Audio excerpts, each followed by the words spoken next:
আওয়ামী লীগের প্রয়াত সাধারণ সম্পাদক সৈয়দ আশরাফের ৩টি জানাজা হবে শুনে তৎকালীন আওয়ামী লীগ সভাপতি এবং সাবেক প্রধানমন্ত্রী শেখ হাসিনা বিরক্তি প্রকাশ করেছিলেন বলে মন্তব্য করেছেন সাবেক স্বরাষ্ট্র প্রতিমন্ত্রী সোহেল তাজ।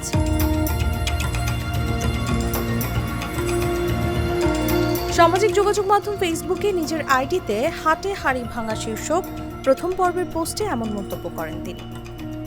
পোস্টে তিনি আরও উল্লেখ করেন, সাধারণ সম্পাদক ওবায়দুল কাদেরকে ধমক দিয়ে শেখ হাসিনা বলেছিলেন, ও এত বড় কি হয়ে গেল যে ৩টা জানাজা পড়াতে হবে। প্রতি উত্তরে কাচুমাচু হয়ে ওবায়দুল কাদের আমতা আমতা করে জবাবে বলেছিলেন, নেতাকর্মীরা ওনাকে অনেক পছন্দ করে আর তাদেরই দাবি, না মানলে সামলানো যাবে না।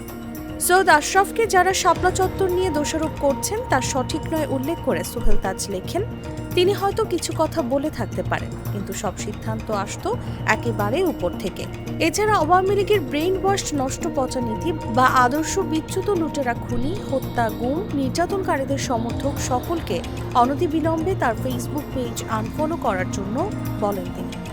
সেই সঙ্গে নিজের বিবেককে জাগিয়ে আত্মোপলব্ধি, আত্মসমালোচনা করে অনুশোচনা করার অনুরোধ জানান সোহেল তাজ।